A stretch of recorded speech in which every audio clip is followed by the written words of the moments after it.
नमस्कार. मालिकेच्या आजच्या भागामध्ये आपल्याला पाहायला मिळणार आहे की इकडे वल्लरीने खूप मोठा डाव रचलेला आहे, खूप मोठा प्लॅन केलेला आहे आणि तिच्या प्लॅननुसार आता तिने इकडे अर्णवला किडनॅप करण्याचं ठरवलेलं आहे. पण रणरागिणी बनून ईश्वरी कशा पद्धतीने अर्णवला या सगळ्यातून सोडवणार आहे ते आपल्याला पाहायला मिळणार आहे. पण या गोष्टीचा एक फायदा होणार आहे, ते म्हणजे वल्लरीने अर्णवला किडनॅप केलेला आहे. वल्लरीचा प्लॅन असा आहे की अर्णवला किडनॅप करायचं, म्हणजेच अर्णवला किडनॅप केलं की ही प्रॉपर्टी जी आहे ती अंजलीच्या घशात जाणार नाही आणि त्यासाठीच हे सगळं वल्लरीनं केलेलं आहे. परंतु वल्लरीनं हे सगळं करताना ज्या व्यक्तीला वापरलेलं आहे ती व्यक्ती म्हणजे धुमाळ. तर आता हे सगळं कशा पद्धतीने होणार आहे, अंजलीची जी काही नाटकं चाललेली आहेत, तिचं जे काही वागणं चाललेलं आहे ते खूप विचित्र असं चालू आहे. त्या सगळ्यावर ईश्वरी कसा तोडगा काढणार हे आपल्याला पुढे पाहायला मिळणार आहे. त्यासाठी हा व्हिडिओ शेवटपर्यंत पहा. त्याचबरोबर चॅनलवरती नवीन असाल तर चॅनलला नक्की सबस्क्राईब करा. इकडे ईश्वरी गणूबाप्पाच्या समोर हात जोडून उभी आहे आणि त्याचबरोबर ईश्वरीला आठवत असतं की आपण आईला शब्द दिलेला होता, आईला आपण सांगितलेलं होतं की काहीही झालं तरीही आईनं पण आपल्याला सांगितलेलं आहे तू काळजी करू नकोस, गणूबाप्पावर विश्वास ठेव, म्हणजे सगळं व्यवस्थित होईल. आणि त्याच पद्धतीने ईश्वरी काम करत असते. आता ईश्वरी किचनमध्ये आलेली आहे, तिने सगळ्यांसाठी चहा ठेवलेला आहे आणि तिचं लक्षच नसतं. तिने चहात साखरही टाकलेली असते, चहा उकळत असतो आणि ती चहाकडे बघतही नाहीये. तिच्या डोक्यात फक्त विचार चालू आहेत की आपलं घर तुटणार नाहीये ना, आपलं घर तुटू नये यासाठी तिची जी धावपळ चाललेली आहे, विचारांची धावपळ चाललेली आहे, त्यासाठी काहीही करायची तिची तयारी आहे. त्याचबरोबर इकडे पाहायला मिळतं ते म्हणजे आकाश तिथे येतो आणि आकाश म्हणू लागतो की ईश्वरी काय झालंय. तेव्हा ईश्वरी म्हणत असते की काय नाही. तेव्हा आकाश म्हणतो काय झालं, दादाचं तुझं बोलणं झालं का. तेव्हा ईश्वरी म्हणते की हो, पण अर्णव सर ऐकायलाच तयार नाही आहेत, अर्णव सर माहिती आहेत ना कसे आहेत ते. आकाश म्हणतो की मला कळतच नाहीये की दीचं हे सगळं काय चाललंय, कारण आजपर्यंत मी जी बघितलेली आहे ती ही अशी नव्हती ती, कारण तिचं काहीतरी वेगळंच चाललंय हे लक्षात येतंय, असं आकाश ईश्वरीला सांगत असतो. तेव्हा ईश्वरी म्हणत असते की कसं आहे माहिती आहे का, काही परिस्थिती वेगळी आहे ना, ती माहीत नाहीये, जेव्हा ती पुढे येईल, ती समोर येईल तेव्हा कळेल की काय प्रॉब्लेम आहे ते. तेव्हा मात्र आकाश म्हणत असतो म्हणजे. तेव्हा ईश्वरी म्हणते की कसं आहे, त्या आता प्रेग्नंट आहेत ना, मग मूड स्विंग्स वगैरे असतात ना, त्यामुळे त्यांची चिडचिड होत असणार आहे, असं ईश्वरी आकाशला सांगू लागते. खरं तर ईश्वरीला आकाशला हे सांगायचं आहे की हे सगळं तो राकेश आहे मूर्ख, तो करतोय, पण ईश्वरी मात्र ती गोष्ट सांगू शकत नाही. ईश्वरी आकाशला म्हणते की त्यांचे मूड स्विंग्स होत आहेत ना, त्यामुळे होते. मग ईश्वरी चहा गाळते आणि ती आकाशला म्हणते की हा चहा अंजलीताईंना नेऊन द्या. तेव्हा सुरुवातीला आकाश म्हणतो की नाही, मी नाही जाणार आहे तिच्याकडे. खरं सांगू का, माझी तिच्याशी बोलायचीही इच्छा होत नाहीये, तिच्याकडे जाणं तर लांबची गोष्ट आहे, मला जायचंच नाहीये तिच्याकडे, असं आकाश सांगत असतो. तेव्हा मात्र ईश्वरी म्हणू लागते की आकाश सर असं काय करत आहे, असं नका करू, आणि मग त्याला जायला सांगते. तेवढ्यातच आकाश आता अंजलीच्या रूममध्ये चहा घेऊन आलेला असतो, अंजलीला चहा देतो आणि तिथून चाललेला असतो. तेव्हा अंजली म्हणते की काय हे आकाश, म्हणजे तुलाही माझ्याशी नाहीये बोलायचं का नीट. तेव्हा आकाश म्हणतो की कसं आहे माहितीये, कधी काय बोलायचं, कारण तू अशी नव्हतीस आणि हे सगळं तू जे काय करते ना हे पटलेलंच नाहीये, आणि काय बोलणार आहे ते सांग ना, कारण काहीही झालं तरीही तुझ्या डोक्यात वेगळंच सुरू आहे, तुला आम्हाला समजूनच घ्यायचं नाहीये, मग आम्ही काय बोलून उपयोग काय आहे, कारण तुला त्या गोष्टी पटतच नाहीयेत, तर बोलणार तरी काय. तेवढ्यात इकडे बाहेर वकील साहेब आलेले असतात आणि मग अंजली आतमध्येच असते, तिला अजून कोणी बोलवलेलं नसतं. तेव्हा वकील साहेब म्हणत असतात की नक्की अर्णव सर काय करायचं आहे. अर्णवला सांगत असतात की आपली कंपनी आहे त्याचे वेगळे पेपर्स होतील आणि फार्म हाऊस बाकीच्या प्रॉपर्टी याचे वेगळे पेपर होतील. तेव्हा अर्णव म्हणतो की चालेल. मामा सुद्धा तिथे असतो आणि मग अंजली तिथे येते आणि म्हणते की काम सुरूही केलं, मला बोलवलेलं नाहीये, मी तुला सांगितलं होतं ना, वकील साहेब आले की मला बोलवून घे, त्याशिवाय काम सुरू करू नको. तेव्हा आता अर्णव म्हणत असतो की ते आत्ताच आलेले आहेत जस्ट. तेव्हा मामाही सांगू लागतो. तेव्हा त्यांना दोघांनाही अंजली म्हणू लागते की बरोबर आहे, ते आत्ताच आलेले आहेत, पण मी सांगून ठेवलं होतं ना, मी इथंच आहे, मला यायला किती वेळ लागत होता असा. तेव्हा मामा म्हणतो अगं अंजली आलीस ना तू आत्ता, मग बस ना, बस बस इथे बस, असं म्हणत मामाने अंजलीला सोप्यावरती जागा दिलेली असते आणि तिला बसायला सांगितलेलं असतं. हे अंजलीचं जे काही वियर्ड वागणं आहे त्यामुळं खरं तर अर्णव भयानक चिडलेला असतो, पण आपल्या बहिणीचं मन दुखवायचं नाही म्हणून तो शांत राहत आहे. तेवढ्यातच ईश्वरी चहा घेऊन येते आणि पुन्हा अंजलीचं सुरू होतं, म्हणजे इथे वकील साहेबांना चहा घेऊन ईश्वरी तू स्वतः आलीस, पण माझ्यासाठी आकाशला पाठवलं, हे सगळं काय चाललंय? ईश्वरी म्हणत असते तसं काही नाहीये. तेव्हा ती म्हणते बरोबर आहे आकाश, मामा म्हणत असतो की अगं अंजली असं काय करतेस आणि असं काय बोलतेस तू, असं काही कोणी करत नाहीये तुझ्यासोबत. परंतु ही ऐकायलाच तयार नाहीये. हिचं मात्र एकच सुरू आहे की नाही हे सगळं मुद्दाम केलं जाते आणि वकील साहेबांना कळतच असेल घरात वाटण्या करायच्यात, त्यांच्यापासून काय लपवायचं आहे, ही नाटकं तिची सुरू झालेली असतात. इकडे वल्लरी घरातून गायब झाले, याच्याशी कोणाला काही पडलेलं नाहीये, वल्लरी घरातच नाहीये. तिला राग तर आलेला आहे, पण तिचं आता पुढचं प्लॅनिंग सुरू झालेलं आहे. तेव्हा मात्र इकडे वल्लरीने धुमाळला भेटायला बोलवलेलं असतं आणि तेव्हा धुमाळ म्हणत असतो की बाद झालं, आतापर्यंत खूप झालेलं आहे, यापुढे मला तुमच्याशी कोणतंही काम करायचं नाही, कारण जे काम मी आधी केलेलं आहे त्याचाच पस्तावा मला होते तुमच्या बरोबर आणि उदयकांत राजाशिर्के बरोबर. कारण एका माणसाचं आयुष्य माझ्या बरोबर उद्ध्वस्त झालेलं आहे, त्याचं कुटुंब उद्ध्वस्त झालेलं आहे, त्यामुळे मला तुमच्यासोबत कोणतंही काम करण्यामध्ये इंटरेस्ट नाही. तेव्हा वल्लरी म्हणत असते म्हणजे काय कराल तुम्ही? कसं आहे माहितीये का, जर तुम्ही हे काम केलं नाही आणि माझं जर ऐकलं नाही तर काय होऊ शकतं माहितीये ना, असं ती त्याला सांगू लागते. त्याच्यावरती त्याचं म्हणणं असतं म्हणजे काय होणार आहे असं तो बोलू लागतो. आणि तेव्हा मात्र या सगळ्या गोष्टी सुरू झालेल्या असतात आणि त्याच वेळी इकडे आता ईश्वरी पोहे घेऊन आलेले असते आणि ते पोहे ती देत आहे आणि त्यासोबतच पोहे देताना ती सांगत असते की हे घ्या. परंतु अंजलीच्या डोक्यात वेगळाच प्लॅन सुरू असतो, अंजलीच्या डोक्यात वेगळंच काहीतरी सुरू आहे. अंजली मात्र म्हणत असते की नाही. आणि इकडे अर्णव म्हणत असतो की अगं ताई असं काय करते, अर्णवला खरं तर या सगळ्या गोष्टींचा इतका राग आलेला आहे, अंजली ज्या पद्धतीने वागत आहे, जे काही सगळं चाललेलं आहे ते मात्र खूपच विचित्र असं चाललेलं आहे हे लक्षात आलेलं असतं. ईश्वरी उभी असते, ती पोहे घेऊन आलेली आहे, अंजलीकडे पाहत आहे, अंजलीचं काय चाललंय हे तिच्या चांगलंच लक्षात आलेलं आहे. परंतु ईश्वरी मात्र विचार करते की ह्या सगळ्या गोष्टी कशा मार्ग काढायचा आहे, कारण घरामध्ये तर फूट पडू द्यायची नाहीये आणि घरातली फूट पडत चालली हे कळत असतं. इकडं रमाकांत राजे शिर्केचं आयुष्य आपल्यामुळे उद्ध्वस्त झाले या गोष्टीचं मात्र धुमाळला वाईट वाटत असतं. धुमाळ म्हणत असतो की हे सगळं जाऊन मी पोलिसांना सांगणार आहे. त्याच्यावरती लगेचच वल्लरीचं म्हणणं असतं की सांगा ना, कसं सांगणार आहे पोलिसांना, कारण तिथे मी जाऊच देणार नाही. तेव्हा तुमच्याकडे काही पुरावेच ठेवलेले नाहीयेत ना मी मागे, कारण मी तसं कामच करत नाहीये. आता मात्र धुमाळच्या लक्षात येतं की आपण पोलिसांना काहीच सांगू शकत नाही, कारण तसे कोणतेच पुरावे आपल्याकडे नाहीयेत आणि या बाईचं नावही आपण घेऊ शकत नाही. ही गोष्ट लक्षात आलेली असते. तेव्हा मात्र वल्लरी म्हणत असते की बोला. तेव्हा तो म्हणतो की सांगा काय काम करायचंय. तेव्हा वल्लरी सांगते की अर्णव राजे शिर्केला किडनॅप करायचंय 4 दिवसांसाठी. माझ्या घरामध्ये प्रॉब्लेम सुरू आहे, प्रॉपर्टीचा तो एकदा सॉल्व्ह झाला की त्याला सोडायचंय. तेव्हा धुमाळ म्हणत असतो की एकदा का तुमचं काम झालं की मी कायमचा निघून जाणार आहे, कारण मला ह्या सगळ्या गोष्टीचा कंटाळा आलाय. कारण वल्लरीने एक मेल तयार करून ठेवलेला आहे आणि धुमाळला अडकवायचं पूर्ण प्लॅन केलेलं असतं. तो मेल त्याच्या ऑफिसला ती पाठवणार असते आणि म्हणूनच धुमाळ घाबरलेला असतो आणि आता हे वल्लरीचं काम करण्यासाठी तो तयार झालेला आहे. आणि त्याच गोष्टीचा वल्लरी गैरफायदा घेत असते आणि त्या धुमाळला चांगलीच अडकवत असते आणि त्याच्याकडून तिला जे काम करायचंय ते काम ती करून घेत आहे.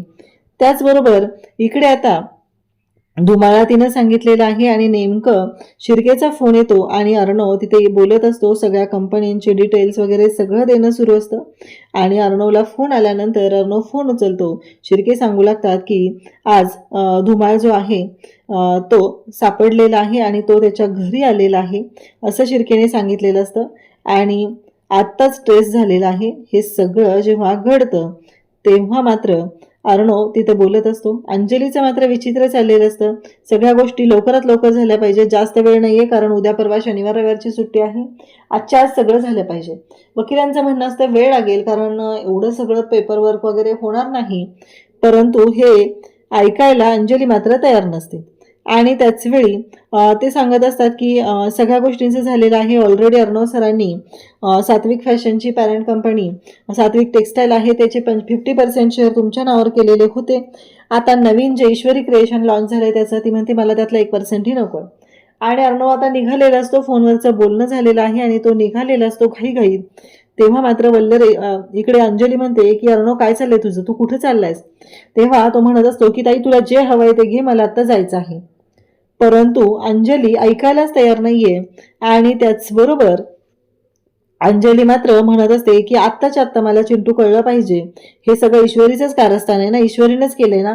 तेव्हा अर्णव म्हणतो की बाद झालं ताई, तुला जे हवंय जे जे हवंय ते सगळं घे. आणि वकिलांना तो सांगतो की तिला जे हवंय ते तिला द्या, पेपर तयार करा, मी आल्यावर सह्या करतो, माझं खूप अर्जंट काम आहे आणि मला आता जावं लागणार आहे. हे ऐकल्यानंतर अंजली चिडलेली असते, अर्णवला थांबवते. अर्णव म्हणतो की तुला एकदा सांगितलेलं कळत नाहीये का, मामा सुद्धा तिथं असतो. आणि आता मात्र अंजलीला तो सांगत आहे आणि निघालेला आहे. ईश्वरी त्याचबरोबर मामा सगळेजण पाहत आहेत की अचानक असं काय झालेलं आहे, म्हणजे एवढी महत्वाची मीटिंग. अर्णव म्हणतो की माझं महत्वाचं काम आलंय, मला जावंच लागणार आहे. खरं तर धुमाळ आलेला आहे आणि ज्या माणसाने ईश्वरीच्या बाबतीत एवढा मोठा कांड केलेला होता, ईश्वरीवरती हल्ला झालेला आहे, त्याला भेटायला गेलेली असताना आणि आता हे सगळं घडत आहे. ईश्वरी अर्णवच्या मागे मागे धावत येते आणि म्हणते, अर्णव सर काय चाललंय आणि तुम्ही काय बोलताय, हे सगळं कुठे निघालात तुम्ही. तेव्हा अर्णव म्हणत असतो की काय सांगायचं तुला, तुला काय करायचंय, माझं काम आहे, मी चाललोय बाहेर. तेव्हा मात्र ईश्वरी म्हणत असते की अर्णव सर असं काय करताय, एवढी चिडचिड का करताय तुम्ही. परंतु अर्णव ऐकायलाच तयार नाहीये. अर्णव म्हणतो की मला जावं लागणार आहे आणि मी निघालोय. आणि ती म्हणते मला सांगा तरी, असं नाही करायचं, बायकोला सांगून जायचं असतं. तो म्हणतो गार्डनमध्ये चाललं, येतीस का, असं तो डायरेक्टली ईश्वरीला म्हणतो. आणि ईश्वरी मात्र शांतच राहते. आता ईश्वरी काय बोलणार, कारण अर्णवने ज्या पद्धतीने रिॲक्ट झालेला असतो त्यावेळेसच ईश्वरी आता शांत होते. आणि इकडे सगळे आता आत बसलेले आहेत. तेव्हा ईश्वरी घरात येते. तेव्हा मात्र अंजली टाळ्या वाजवून तिला म्हणत असते की तुझाच हा सगळा प्लॅन आहे, तूच चिंटूला बाहेर बोलवून घेतलेला आहे आणि हे सगळं तू केलेलं आहे, या सगळ्या गोष्टी तू मुद्दाम म्हणून केलेत, हे सगळं मला माहिती आहे. आता चिंटूला बाहेर पाठवणं हे सुद्धा तुझंच काम आहे, कारण तुला या प्रॉपर्टीमध्ये हिस्से झालेले नको आहेत, त्यासाठी हे सगळं तुझं कारस्थान चाललेलं आहे. हे ऐकल्याबरोबर इकडे ईश्वरी म्हणत असते की ताई असं काहीच नाहीये. तेव्हा वकिलांना इकडे मामा सांगत असतात की तुम्ही आतमध्ये स्टडी रूममध्ये थांबा, तुमचं काम तिथं होईल. तेव्हा अंजली मूर्खासारखी वागत असते की त्यांना माहितीच आहे घरामध्ये प्रॉपर्टीचे हिस्से होत आहेत, तर ऑब्व्हियसली आपल्या घरामध्ये वाद आहेत, ही गोष्ट लक्षात आलेलीच आहे आणि त्यामुळं त्यांच्यापासून काय लपवायचंय, कारण डॉक्टर आणि वकिलांपासून काही लपवायचं नसतं, हे मूर्ख अंजली बोलत असते. ईश्वरी मात्र आता वैतागलेली आहे, तिला कळतच नाहीये की कशा पद्धतीने या बाईबरोबर डील करायचं, कारण काहीही झालं तरीही ईश्वरीला माहिती आहे की अंजली मूर्खासारखी वागत आहे आणि हे सगळं ती वागते ते फक्त आणि फक्त हे सगळं जे वागते ते फक्त आणि फक्त राकेशच्या सांगण्यावरून. तेव्हा अंजलीला ती डायरेक्ट म्हणते तुम्हाला आता काही बोलून काहीच उपयोग नाहीये, जेव्हा सत्य तुमच्या पर्यंत येईल तेव्हा तुम्हाला कळेल. आता मात्र इकडे पाहायला मिळतं की आकाश हा भेटायला आलेला असतो आणि आकाश नम्रताला म्हणत असतो की मला कळतच नाहीये की घरात जे सगळं काय चाललेलं आहे त्या सगळ्याचं काय होणार आहे आणि कशा पद्धतीने हे सगळं मॅनेज करायचं आहे. तेव्हा मात्र नम्रता म्हणत असते की आकाश सर, अहो तुम्हाला माहिती आहे ना, ईश्वरीवर तुमचा पूर्ण विश्वास आहे ना, ईश्वरी असं काहीच होऊ देणार नाही, सगळं व्यवस्थित होणार आहे आणि तुम्ही काळजी करू नका, असं इकडे ती सांगू लागते. कारण माझा ईश्वरती विश्वास आहे, घर कधीच तुटू देणार नाही. आणि त्याचबरोबर इकडे ह्या सगळ्या गोष्टी घडत असतात आणि त्यासोबतच आपल्याला पाहायला मिळतं नम्रता त्याला समजवत आहे आणि ती म्हणत असते की आपलं नातं स्ट्रॉंग आहे आणि कसं आहे, घरातलं वातावरण कसंही असलं तरीही आत्ता काही गोष्टी आपल्यासोबत आहेत. ईशू आणि जेजू म्हणजेच अर्णव जेजू हे दोघं आपल्यासोबत आहेत, त्यामुळं आपल्याला अजिबात काळजी करायची गरज नाही, असं इकडे तिने सांगत आहे. इकडे अर्णव घरातून निघालेला असतो आणि ज्या लोकेशनला सांगितलेलं आहे त्या लोकेशनला पोहोचलेला असतो, कारण तिथे बरोबर धुमाळचा नंबर ट्रेस झालेला असतो, म्हणून अर्णव तिथं पोहोचलेला आहे. अर्णव जेव्हा तिथे येतो तेव्हा मात्र या सगळ्या गोष्टी जेव्हा घडत आहे तेव्हा मात्र आता अर्णवला तिथे एक माणूस दिसतो आणि अर्णवच्या लक्षात येतं की तो माणूस कोण आहे आणि अर्णव मात्र त्या माणसाच्या मागे धावत जातो आणि तेव्हा तो माणूस एका गेटमधून आत जातो, तो असतो धुमाळ. अर्णवला कळलेलं आहे की तो धुमाळ आहे आणि मग मात्र काही गुंड येतात आणि अर्णवला ताब्यात घेतात. इकडे वल्लरी मात्र वाट बघत बसले, जोपर्यंत अर्णव किडनॅप होत नाही तोपर्यंत पुढच्या गोष्टी नीट होणार नाहीत. आणि त्याचबरोबर हे सगळं जेव्हा घडत आहे तेव्हा मात्र धुमाळ आता खरं तर वैतागलेला आहे, एका गोडाऊनमध्ये आणून ठेवलेला आहे. वल्लरीने फोन केलेला असतो काम झालं का म्हणून विचारायला. तेव्हा धुमाळ म्हणतो की झालं. आता 4 दिवस अर्णवला ठेवायचे, कारण आजी देवदर्शनासाठी गेलेल्या आहेत आणि एकदा का आजी आल्या की सगळं व्यवस्थित होणार आहे. ही प्रॉपर्टी त्या राजेशला मी कधीच मिळू देणार नाही असं वल्लरीनं ठरवलेलं आहे. आणि त्याचबरोबर ह्या सगळ्या गोष्टी घडत असतात आणि ह्या सगळ्या गोष्टी जेव्हा चालू झालेल्या आहेत तेव्हा मात्र आता इकडे ईश्वरीला तर काळजी वाटायला लागलेली आहे आणि मग ती आकाशला फोन करते आणि आकाशला सांगू लागते की अर्णव सर तुमच्याबरोबर आहेत का. तेव्हा आकाश म्हणतो की नाही, ऑफिसमध्ये असेल. ती म्हणते नाही, मी ऑफिसमध्ये पण कॉल केला, ऑफिसमध्ये पण नाही आहेत ते, मीटिंग चालू होती इथं आणि अचानक ते निघून गेलेले आहेत. तेव्हा इकडे नम्रता म्हणत असते की मला बोलायचं आहे आणि तेवढ्यातच आता ईश्वरीचा कॉल आलेला असतो. नम्रताच्या लक्षात येतं आणि मग नम्रता आणि आकाश म्हणतो की मला जावं लागेल. नम्रता म्हणते असतील ना जिजू कामात मीटिंगसाठी वगैरे गेलेले असतील. तेव्हा मात्र इकडे आकाश म्हणतो की नाही, ईश्वरीने कॉल केलाय म्हणजे नक्कीच काहीतरी वेगळं वाटतंय मला असं म्हणत आकाश निघालेला आहे. इकडे ईश्वरी गणूबाप्पाच्या समोर हात जोडत आहे आणि त्याचवेळी ती म्हणत आहे की गणूबाप्पा अर्णव सर कुठं असतील तिथं त्यांना सुखरूप ठेव, त्यांना काहीही होता कामा नये आणि त्याचबरोबर त्यांच्या बाबतीत काहीही चुकीचं घडू देऊ नकोस असं तिने सांगितलेलं आहे. आणि मग आता उद्याच्या भागात आपल्याला पाहायला मिळतं की ईश्वरीने शिर्केंना फोन केलेला असतो आणि शिर्केंना ती विचारू लागते की अर्णव सरांच्या बाबतीत अर्णव सरांचं नक्की काय, कुठे गेलेत ते, तो कोणाचा फोन आलेला होता, हे सगळं ती विचारत असते. तेव्हा मात्र शिर्के सांगत असतात की आज इतक्या दिवसांनंतर ट्रेस झालेलं होतं याचं लोकेशन आणि त्याचं लोकेशन ट्रेस झालेलं मी सरांना सांगितलं आणि त्यानंतरच सर बाहेर पडलेले आहेत धुमाळकडे. आता मात्र ईश्वरीला सगळ्या गोष्टी कळलेत, म्हणजे अर्णव धुमाळला शोधायला गेलेला आहे. ही गोष्ट ईश्वरीला समजलेली आहे आणि ईश्वरी मात्र आता त्या लोकेशनला निघालेली आहे, कारण या सगळ्यामध्ये अर्णवच्या जीवाला धोका असू शकतो, अर्णव कुठल्या तरी संकटात सापडू शकतो, या गोष्टीची जाणीव ईश्वरीला आहे आणि म्हणूनच ईश्वरी घाईघाईत निघालेली आहे. इकडे अर्णवला बांधून ठेवलेलं आहे आणि मग ती माणसं म्हणत असतात की आम्हाला फक्त तुला ठेवायचंच काम आहे. तो अर्णव म्हणतो मला काही करायचंच नाही तर आणलंय कशाला. तेव्हा ते म्हणत असतात की एवढंच सांगितलेलं आहे आणि आम्हाला जेवढं सांगितलं तेवढ्याच गोष्टी आम्ही केलेत असं ती माणसं स्पष्टपणे इकडे अर्णवला सांगू लागतं. आता मात्र अर्णव त्यांच्याकडे पाहतोय, नक्की काय मॅटर आहे हा कळायलाच मार्ग नाहीये आणि नेमकी ईश्वरी सुद्धा आता तिथं पोहोचलेली आहे. ईश्वरी जेव्हा तिथं पाहते अर्णवला बांधून ठेवले आणि 2 गुंड तिथं आहेत, ईश्वरी म्हणते की आता काहीतरी आयडिया करावी लागणार आहे, कारण असंच मी या माणसांशी इथं लढू शकत नाही. ही गोष्ट ईश्वरीच्या लक्षात आलेली असते. आता मात्र ईश्वरीच्या डोक्यात विचार चालू झालेत की या सगळ्यातून कशा पद्धतीने अर्णवला सोडवायचं यासाठी तिनं प्रयत्न करत आहे. अशाच अपडेटसाठी चॅनलशी कनेक्ट राहा. थँक्यू.